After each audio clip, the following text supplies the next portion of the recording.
Martha Carney. Well, with me now are the former Minister, Dennis McShane, the campaigner, Bianca Jagger, and the Labour MP, Shahid Malik, who signed the letter saying the government's foreign policy provided ammunition for terrorists. The author, William Shawcross, is in our studio in Truro, and the solicitor, Amr Anwar, who has represented several terror suspects, is in our Glasgow studio. First of all, William Shawcross, on this big picture, why do you think we face a global Islamic threat? What is this threat? Well, I think it's much better expressed in a different way. Islam is facing a civil war. And the civil war is between what Blair, I think, rightly called recently reactionary Islam and moderate Islam. And we are supporting and trying to help moderate democratic Muslims, whether they are elected under a United Nations mandate, by a democratic process in Iraq, which we've helped set up, or in Afghanistan. But is it time... And the reactionary Islam wants to destroy all those democratic processes, and that is the war. And we support, quite rightly, I think, a democratic Islam. Sorry to interrupt you there. So is it time to come out quite starkly and make a decision that as it were, the West should take on reactionary Islam for once and for all? Well, I think we are taking it on, and they declared war on us back in the 1990s, long before Blair and Bush came to power. And it is a struggle, or a war, whichever you wish to call it. And the war is basically one for the soul of Islam, and the vast majority of Muslims are moderate and peaceful and don't want anything to do with people who blow up planes and fly them into the World Trade Center. And those are the moderate people whom we are supposedly trying as hard as we can, both in Iraq, in Afghanistan and elsewhere, to support. Well, coming to Glasgow now, to Amr Anwar, as a young lawyer in Glasgow with strong links to the Muslim community, you speak to young Muslims all the time. Do they see it in quite stark terms, and do they feel now that they could make common cause with what they see in other parts of the Muslim community around the globe? Well, I think firstly that there is the whole Muslim community sees a direct foreign the link between the foreign policy and the increasing terrorism. And it's not just the Muslim community that said that. The Joint Intelligence Committee said it on the eve of the Iraq War, that if we went to war in Iraq, we would increase the risk of terrorism. The Foreign Office said it in a circular in 2004, that we were fanning the flames of extremism. And what I do know is that in September 2001, when bin Laden carried out his attack on the World Trade Center, the vast majority of young Muslims, the vast majority of Muslims within this country, had little or no sympathy for Osama bin Laden. Tony Blair went to war in Iraq claiming that we would reduce the threat of extremism and terrorism. What I do know now is that every third teenager I speak to, every third Muslim I speak to, actually has increased the level of support or some form of sympathy for Osama bin Laden or the attacks that are being carried out on Western interests. But that's quite extraordinary, isn't it?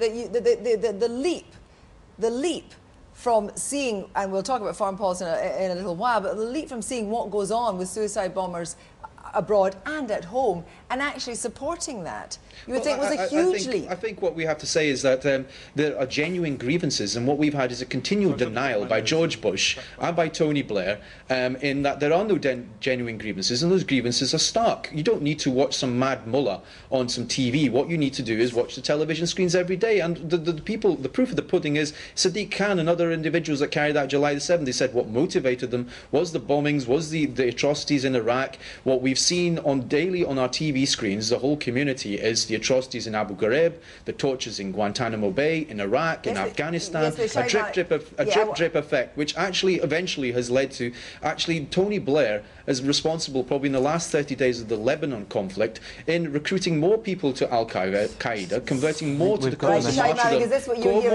of martyrdom, than any other individual. Let's just bring Shahid Malik in here, not necessarily to talk about foreign policy yet, but to talk about this idea that there is a global terror threat. William Shawcross says it's our reactionary forces in the Muslim world. Do you agree with that? I think there's no doubt that there are elements within the Muslim community who have a twisted and perverted ideology which says to them that they can kill themselves and kill other innocent people, including Muslims, and somehow they will go to heaven. Now, they're not martyrs going to heaven, they're sinners going to hell. We've got to be very robust about this. What I would say to Amr is, I'm frustrated by by the West's foreign policy. Freudian slip, apologies. I'm frustrated by the West's policy with respect to Israel, Palestine, Kashmir, Chechnya, So these are all etc. linked. What these do is these cause frustration and anger. And the important point that I want to make is, it's a really important point, we've got to say as Muslims, if Israelis are bombing innocent civilians in Lebanon and they've killed over 1,000, mainly women and children, that doesn't justify you saying kill the Jews, for example. We've got to be strong enough to say two wrongs do not make a right in Islam. That's our challenge. But primarily, do you have to make a stark choice by saying all these causes, are linked and so forth, but nothing at all justifies suicide bombings and innocent deaths. So there isn't gradations here. You've got to come out and stand against I think we've got to be very firm. The killing of any innocent, the deliberate targeting of innocent people anywhere is an act of terror, whether it's Hezbollah in Haifa or whether it's the Israelis in the Lebanon. So do you believe in this arc of extremism? Do you think that we are facing our global threat and we have to, as John Prescott would say, stand united? I certainly think we should stand united, and David Cameron's opportunism today is quite deplorable, just as the letter published in a very fancy advert in the Times on Friday when the nation was united around the whole problem of this terror plot. Well, Shahid now is using slightly different language, which I welcome. But yes, I do think, but you see, I'm a Catholic. We keep hearing this word Muslim, Muslim, Muslim. I actually see evil state actors and evil NGOs. I'm with Joschka Fischer. He's not George Bush, he's not Tony Blair, he's a German politician. He said the new totalitarianism is jihadi fundamentalism. The new totalitarianism. It's exactly the same problem we faced in the last century of an ideology that links together. I mean, Soviet communism wasn't the same as Chinese communism, Spanish fascism not the same as Hitler's fascism, but you have to fight things that deny everything the Labour Party, at any rate, always stood for. So Bianca Jagger, there was the anti-Lebanon war march last week in which there was a huge banner on that march saying, we're all Hezbollah now. Isn't that the case, that there is this, as it were, vast, as William Shawcross would have it, fifth column that you have to deal with and you have to face? No, I think it's really important that we make a difference. I got up on stage and I said, I support the existence of Israel. However, I believe that Israel is has no mandate to commit war crimes and to violate humanitarian law.